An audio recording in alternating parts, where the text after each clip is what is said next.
Hey there, friends. Thanks so much for tuning in with us today. Now, I have a helpful video for you today. This is going to help, hopefully, with your laundry as well as cleaning your face painting tools. Now, the video is about how do you properly wash your face paint sponges.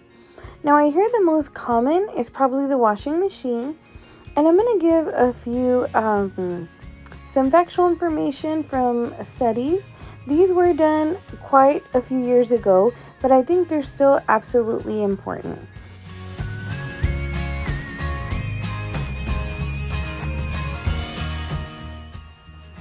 Alright, so let's talk about the most common, putting the face painting sponges in the washer to clean. Now, can your washing machine make you sick actually? Now, once it starts, every spin in the drum helps to spread the mold through your clothes. Dr. Boz of Boz Allergy, Asthma, and Sinus Center says it can lead to anything from hay fever, sneezing, watery eyes, even up to sinus infections. Now, let's talk about how much bacteria is in a washing machine. Now, Dr. Gerba swabbed 100 washing machines. He found that 60% had coliform bacteria present and 10% had strains of E. coli. That's right, the washing machine that we clean our clothes in could definitely have traces of fecal bacteria, infectious bacteria, all sorts of stuff that is in the drum. Remember that our family members are sometimes ill, and we're washing their clothes, their linens, and all that can possibly be trapped in the drum of the washing machine. Now, this is the inside of a top-load washer drum. And this is a front-load washer. Now, these are parts that we don't really see on a daily basis. This is my go-to knight in shining armor here for the washer. This is the Tide washing machine cleaner. You can find it anywhere you pick up your detergent, grocery store, department store. So I use one of these probably every 2 to 3 months. We're a smaller family, so it's kind of like a powder packet, and you put it in there. It will sanitize your washer really, really well. Now, if you're sensitive to harsh smells, definitely you want to open a window, because the smell, it's very clean smell, but it's pretty harsh. So it definitely sanitizes your washer. We're going to start with a clean kitchen sink here. I definitely washed it before putting my face paint sponges. The kitchen sink, unfortunately, also has a lot of bacteria from food particles. So I throw some dish soap in here. And I also use diluted bleach. That germ documentary I had watched with the germ scientist, he said a teaspoon, I believe, of diluted bleach is enough to kill most infectious bacteria. And I use warm water. It's up to you what temperature you like your water at, because the cleaning agents are definitely going to do their job.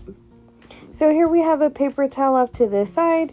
You'll want to use that or any kind of clean towel.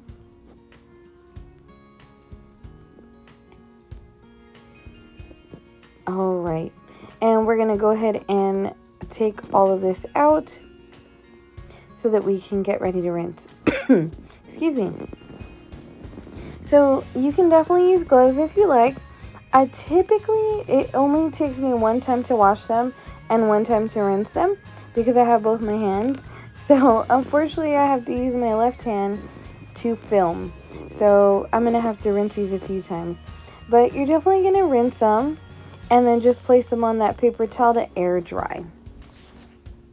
Now, one tip I did want to mention about the washer, we definitely, I've just always done this by habit, but you want to leave your washer door open even after you wash your clothes, because that allows the washer, the drum, all the parts to air dry. So if you close the washer door right after you've washed your clothes, there's still going to be some moisture in there, and it's going to be kind of like a petri dish. So you're allowing all that bacteria to grow in there. So we definitely, that's just another helpful tip there. And that definitely helps. I was talking to a friend of mine, and she had mentioned how her kids left their washed their clothes but left it in the washer for like a day or two, and it smelled really, really bad. Now, the reason that the clothes smells really, really bad is all that bacteria and mold and fecal matter is just, you know, ruminating in there in the washer and getting onto the clothes and making it smell pretty bad. So now that Tide cleaner solves that problem, because I was like, my clothes don't smell. Like, my girls leave they'll wash it and they'll leave it in the washer, and even 2 days, 3 days later, it doesn't smell. So that Tide cleaner is definitely awesome. All right, so we've cleaned our stencils, sponge daubers, and face painting sponges. We're gonna go ahead and rinse this sink out, and I'm gonna just shoot the diluted bleach just to go ahead and sanitize that. Alrighty, you guys, I hope these tips were helpful to you. I know this can be controversial. I'm not trying to hurt anyone's feelings. I'm just trying to give some helpful tips. Alrighty, you guys, stay tuned for the next one. Thanks for watching.